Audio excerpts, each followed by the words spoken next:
Good morning class fifth students. अब हम पढ़ेंगे पाठ 19 संवाद लेखन, डायलॉग राइटिंग। जो हम आपस में बातचीत करते हैं, जैसे देखो दोनों मित्र आपस में बातें कर रहे हैं, तो ये दोनों जो भी बातें करेंगे, जो जैसे आदित्य और प्रभात दो बच्चे बात कर रहे हैं, तो आदित्य ने क्या कहा, फिर प्रभात ने उसका क्या उत्तर दिया, फिर आदित्य ने क्या कहा, तो ये होता है संवाद लेखन। तो इन बातों को आप लिख के जब बताओगे तो इनको हम कहते हैं संवाद लेखन या डायलॉग राइटिंग। जब दो या दो से अधिक व्यक्ति आपस में बातचीत करते हैं या एक दूसरे के प्रश्नों का जवाब देते हैं तो उसे हम वार्तालाप या संवाद कहते हैं। जब बातचीत को लिखकर प्रस्तुत किया जाता है तो उसे संवाद लेखन कहा जाता है। नाटकों को रंगमंच पर प्रस्तुत करने से पहले, रंगमंच में नाटक को, जब कोई नाटक हम प्ले करते हैं, स्टेज पर दिखाते हैं, तो करने से पहले उनके संवाद लिखे जाते हैं, उनकी डायलॉग राइटिंग होती है।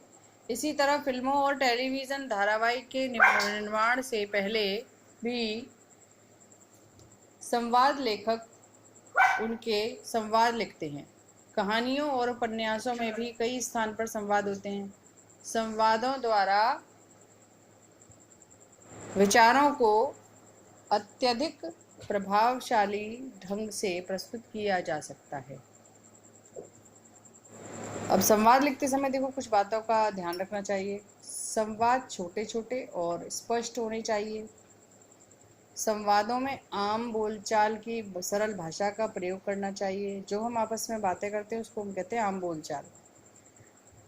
संवादों में विराम चिन्हों का विशेष महत्व होता है, अतः संवाद लिखते समय उचित स्थान पर उपयुक्त विराम चिन्हों का प्रयोग करना चाहिए। जैसे जहाँ पर कॉमा लगना है वहाँ कॉमा लगाओ, जहाँ विराम लगना है वहाँ विराम लगाओ, ब्रैकेट बनना है तो ब्रैकेट लगाओ, प्रश्नवाचक चिन्ह बनना है तो प्रश्नवाचक चिन्ह लगाओ। तो विराम चिन्हों का प्रयोग बहुत अच्छे से करना चाहिए ताकि आपको जब आप कोई भी संवाद लेखन करें तो अच्छे से समझ में आए कि आपने क्या लिखा है। देखो अभी मैं पढ़ के दिखाती हूँ आपको। दो मित्रों के बीच संवाद है। आदित्य, एक आदित्य है एक प्रभात है। तुम्हारी बहन का क्या नाम है? प्रभात।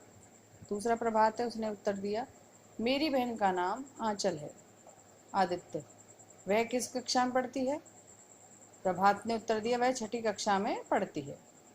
आदित्य, तुम्हारे भाई का क्या नाम है?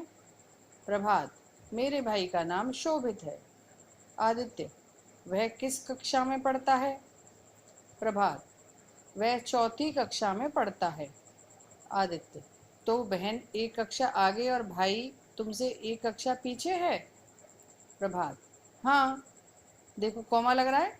शोभित मुझसे छोटा है और बहन बड़ी है। प्रभात, अच्छा। आदित्य, हाँ, पर मैं सबसे छोटा हूँ। प्रभात, फिर तो तुम्हें सब प्यार करते होंगे? प्रश्नवाचक चिन्ह लगा हुआ है, देखो प्रश्न पूछा है तो। आदित्य, हाँ, दीदी तो प्यार करती है पर भाई कभी कभी लड़ता है। प्रभात, प्यार भी तो करता होगा? आदित्य, हाँ, करता है। तो ये हो गया हमारा एक संवाद लेखन जो मैंने आपको पढ़ के दिखाया। इस तरीके से संवाद लेखन होता है। देखो प्रश्नवाचक चिन्ह जगह जगह लगे हुए हैं, जहाँ कॉमा का लगना है वहाँ कॉमा भी लगा हुआ है। तो ये आपका संवाद लेखन होता है। इसको आप एक बार पढ़ो और समझो कि संवाद लेखन क्या होता है।